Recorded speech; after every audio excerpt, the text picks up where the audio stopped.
we identify the components, the next thing that we talked about was we want to see which components interact with each other. Because if, as we said, if the transmission of the car is not interacting with the, let us say, the headlights, then the possibility that the transmission is faulty and that leads to failure in the headlights is almost zero. Is it not? A headlight interacts with the battery, with the wire. So a failure in the wire could lead to the headlight not turning on, but not the transmission system. So I don't want to waste my energy in, so these sound like very simple and obvious things to talk about, and they are, but they are so because I'm actually choosing simple engineering systems that you know of on a day-to-day basis to communicate my message. When you will work on the real problems, all of you have identified some problems for yourself, you will see that if you do not know sufficiently about the problem, looking at this interaction analysis will help save lots of energy, time, and resources from undesired or places where there was no solution in the first place. Okay. So what does interaction analysis involve? So interaction analysis is used to identify the interactions of components of an engineering system with each other and with the components of the super system. For example, the wheels interact with the road. Because wheels interact with the road, that is why a car is able to move. If the wheels are not in touch with the road, would the car be able to move? So components of the super system which are necessary, which are relevant to the problem statement at hand, should also be identified, and interactions with them should be listed. And when we say interaction, one thing that we need to kind of assume as a fundamental is, we will say there is an interaction between two components only and only if these two components physically touch each other or touch each other through a field. Okay, either there's a physical touch or there is a field through which you are touching them, and you have not listed that field as a component yet. Okay, so unless there is this touch, you cannot say there is interaction happening. Okay, so what we do in interaction analysis is we list down all the components of the system, the way we had just analyzed all the components of this engineering system and the super system. So it could be that these three are the engineering system components and these two are the super system components. So we list down all of them in this fashion. And then wherever the components touch each other, for example, I say component 1 touches component 3, I put a plus sign there. Component 2 also touches component 3, I put a plus sign there. And then you will notice that when it comes to component 3, because component 1 was touching component 3, you will put a plus here. So do you notice that this matrix will finally come out to be symmetric along this axis?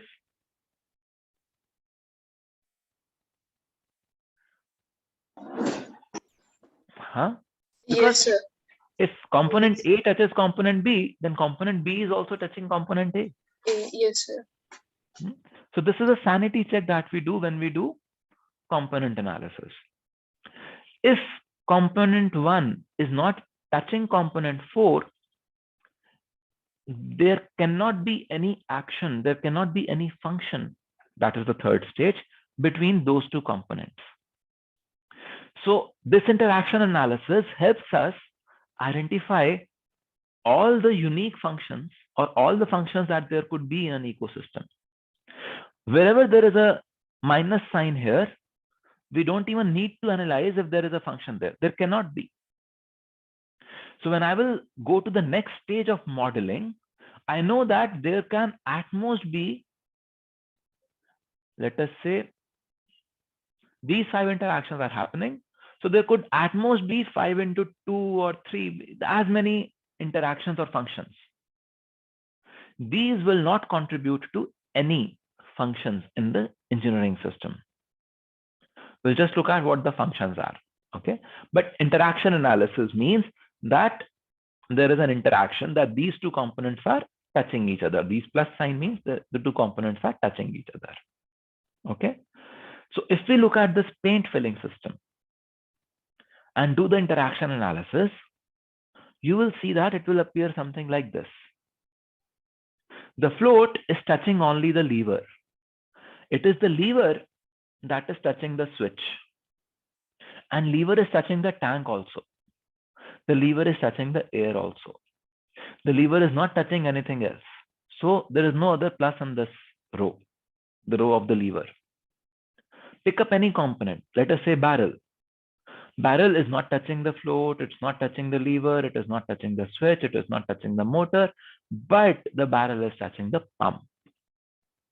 The barrel is touching the paint. Barrel is not even touching the tank. It's not touching the parts. But yes, it is in touch with air. You see, this is the barrel. Barrel is touching the pump. It is touching the paint. It is touching the air. But it's not touching the parts. It's not touching the tank. Huh? So you just put pluses over here. So this looks like a very mundane thing. But let me assure you, when you have lots of components and you're doing a system analysis, this actually cuts down all these additional analysis that you would have otherwise been bothered about in identifying the most optimal solution. So you're being smart. You're only looking at places where there is an opportunity of a solution. And that is where this interaction matrix, this interaction analysis is important. Okay. So when we talk of interaction analysis, we're talking of making an interaction matrix which identifies all the interactions that are happening between various components of the engineering system and its super system. Any questions till now?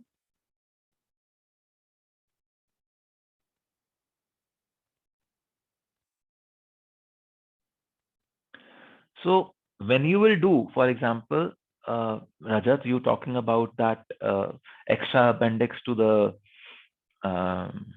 yes, sir.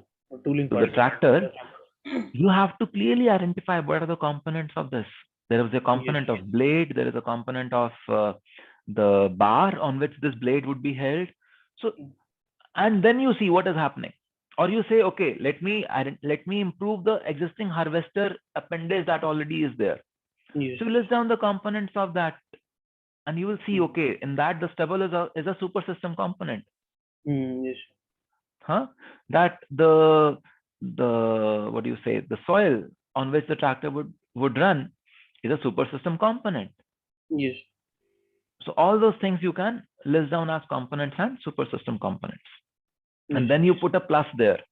Does the tractor touch the stubble? Yes, it does, because that is what it moves on. Yes. And the first the tractor moves, and then the blade comes. Yes. Does the blade touch the stubble? Yes, it does. But does the bar of the blade on which the blade is resting or connected touch the stubble? No, it does not.